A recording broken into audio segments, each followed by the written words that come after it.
High school ako nang aking mapansin ang pagiging mainiti ng ulo ni mama. Noong una ay nagagawa pa ni papa ang magpasensya, pero sa paglipas ng panahon na palaging ganoon si mama na para bang hindi na siya ang aming ilaw ng tahanan. May mga pagkakataong si papa nauubos na rin ang pasensya. Bukod sa pagiging magagalitin ni mama, kapansin-pansin din ang kanyang dahan-dahang pagnipis ng katawan na para bang nagtatrabaho siya ng straight night shift. Kahit ng totoo, lagi lang naman siyang nasa bahay. Sa kasamaang palad, nagbunga ang paglalaro namin ng bingo ng aking long-time boyfriend. Dahilan upang pansamantala, mapahinto ako ng pag-aaral. Graduating ako noon ng high school at inaasahan ni Papa na sa aking pagtatapos at pagkakaroon ng trabaho. Isa sa makakatulong kay Papa ng pagpapaaral sa aking tatlo pang nakababatang kapatid. At syempre, dahil ng panahon na iyon ay batid na namin na mayroong karamdaman si Mama, sobrang disappointed si Papa. Lalo't ang karamdaman na dumapo kay Mama ay malaki ang naging epekto sa kanilang buhay bilang mag-asawa at magkapareha. May kinalaman sa kalusugan ni Mama, dahilan upang manlamig ang kanilang pagsasama at galit at pagkainis ang kapalit ng pangangalabita. Bilang panganay sa aming apat na magkakapatid, ginawa ko ang lahat para mabawi ko ang tiwala ni Papa. At sa mga panahong hindi na ibibigay ni Mama ang sukli ng pangangalabita.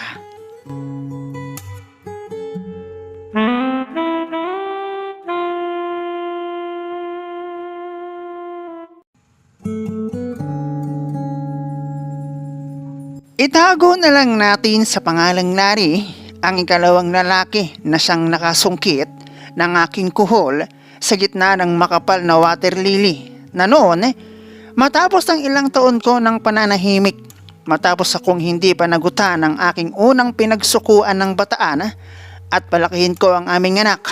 Isang gabi ay bigla ko namang nakilala si Larry na noon tulad ko ay nagtatrabaho bilang isang empleyado. Kahit dismayado si Papa at alam ko na masama ang loob niya sa akin, pinabalik niya ako ng pag-aaral para tapusin ang 4th year high school. Aniya, isang taon na lamang naman tapusin ko na at mahirap ang hindi man lang nakatapos kahit high school. Alam ko na karagdagang bigat sa aking mga magulang ang pagkakaroon ko ng anak, lalo't hindi iyon kasama para sa kanilang plano bilang kanilang anak at panganay sa aming apat na magkakapatid. Kaya naman kahit alam kong hindi ako makakaiwas sa ilang bulungan sa school kung bakit hindi ako nakasabay sa aking mga kabatch, ay inihanda ko na ang aking sarili. Noong matapos ako ng isang taong nalalabi sa high school, nag-antay pa rin ako ng kulang 2 taon para makapaghanap ng trabaho. Nang panahon na iyon, hindi nalingid sa amin na ganap nang nasakop si Mama ng kanyang karamdaman na nagsimula sa pagiging mainiti ng kanyang ulo at pagkamadalas na magagalitin. Problema sa ovary na hindi malabong pagdating ng panahon ay maging dahilan upang mawala sa amin si Mama. Nakita ko kung paano binago si Mama ng kanyang karamdaman na maging si Papa na siyang numero 1 mas nakakaunawa kay Mama. Halos maubusan na rin ang pasensya. Bilang isang single mom na nakaranas na ng dahilan kung paano ako naging isang ina para kay Papa, na hindi pa naman kaidaran, alam ko na kung minsan hindi maiiwasan na maisip niya na merong kulang kahit meron siyang asawa. Hindi ganun kasimple na naibalik ko ang tiwala ni Papa dahil sa biglaang pagkasira ko ng kanyang tiwala sa akin. At nangako ako na babawi dahil pinatapos pa rin niya ako ng pag-aaral at sa pagtanggap niya sa anak ko. Para hindi ako tuluyang maging pabigat sa aking magulang sa pagkakaroon ko ng anak, pansamantala ay nagtinda ako ng kakanin, ulam at kung ano-ano pa. Sa gayon, ang personal na pangangailangan naming mag-ina ay hindi ko nahihingin pa kina Mama at Papa. Nakaipon ako hindi lang ng panggastos naming mag-ina. Yun na rin ang naging simula ng pag-ipon ko ng requirements para naman maghanap ng trabaho. Simulat sa pulong ako'y bumalik ng pag-aaral at tapusin ko ang isang taon ko sa high school ay si mama na ang nag-aalaga sa anak ko. Kaya naman noong magsimula ako maghanap ng trabaho at ako'y matanggap, hindi ako ng problema sa pag-iiwanan sa anak ko. Noong panahon kasi na iyon, bumalik na sa dating ugali si mama. Yun nga lang ay nangyayat siya ng sobra. Kumpiyansa naman ako dahil hindi naman raw nakakahawa sa iba ang karamdaman ni mama. Natanggap ako sa isang company na may kumpletong benepisyo.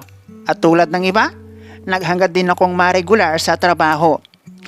Lalo't ang isa sa dahilan at pagsisimula ng aking pagtatrabaho ay meron ng umaasa sa akin na dapat kong paglaanan, pag-ipunan para sa kanyang magiging kinabukasan. Dito ko nakilala si Larry na kahit sa kabila ng aking pangangako sa sarili na never na akong magmamahal at magtitiwala sa ibang lalaki ay nabaliwala ang akin siyang makilala. Agaw dilim na noon nang lumabas ako ng company. 6 AM kasi to 6 PM ang aking schedule. Pag ganun maganda ang panahon na tipong walang ulan, mas pinipili ko ang maglakad. Kadalasan naman kasi hindi ako nag-iisa. Kapag naglalakad kasi ako, mas ginaganahan akong maging positibo sa buhay at para bang mas nagkakaroon ako ng dahilan para lumaban. Bukod sa parang mas nagiging fresh ang aking isipan habang naglalakad na hinahaplos ang anumang down sa tabing daanan. Medyo malayo sa bahay pero relaxing. Habang ako'y naglalakad, isang lalaki ang aking nakasabay. At pagkaraan ng ilang minuto, kinausap niya ako. Hindi naman ako galit sa mga lalaki. Kung kaibigan, katrabaho, okay lang yun sa akin. Pero habang naglalakad kasi kami, hindi ko napansing bumabagal na kami sa aming bawat hakbang at halos kaming dalawa na lamang ang magkasabay. Hindi ko maiwasan ng ngumiti kapag siya ay nagpapatawa. Hindi siya boring kasama, yun ang nasa isip ko. Pero hindi pa iyon ang dahilan kung bakit napalambot niya ang aking puso na hindi ko alam kung sinadya ba niya o ganun talaga siya. Naramdaman ko kasi kung paano siya nag-alala sa akin noong oras na para maghiwalay kami ng daan. At kahit nga medyo madilim na, nakita ko pang pinanood niya ako hanggang makarating ako sa gate 4. Kinilig ako na ewan ko ba? Tapos, iniabot niya pa sa akin ng kapirasong papel na nakasulat ang kanyang numero. At i-text ko man lang raw siya pag nakarating ako sa bahay para lang alam niyang safe akong nakarating sa bahay. Ganon lang nga ang ginawa ko at doon na nagsimula ang aming lihim na komunikasyon. Hindi ko mapigilan ang aking sarili na mahalin si Larry, lalo na sa pagtanggap niya sa akin kahit ako'y isang single mama.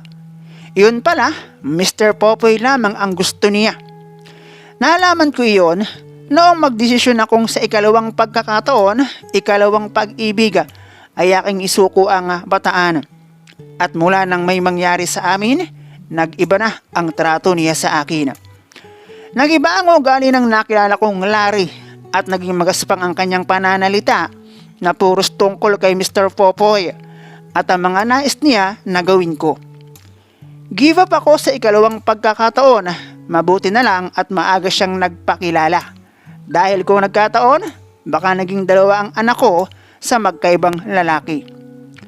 Nag-focus ako sa aking trabaho at sa aking nag-iisang anak na dahilan ng aking sikap. Habang sinisikap kong ituwid ang aking lakad patungo sa aking gustong maabot, tuloy nang nawala sa amin si mama. Doon ko na nakita ang tuluyang pagbagsak ni Papa. Naalak ang naging daan para makaraos sa sakit na kanyang dinaramdama. Na kahit pa alam niyang nandito kami na kanyang mga anak ay tila hindi sapat. Halos taon ang lumipas bago tuluyang nakalimot si Papa.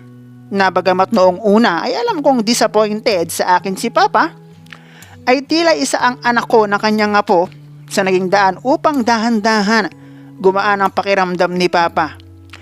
Sa ngayon ay meron na akong regular na trabaho. High school na ang anak ko at kahit meron nagpaparamdam sa akin ng kanilang pag-ibig, hindi pa rin ako interesado.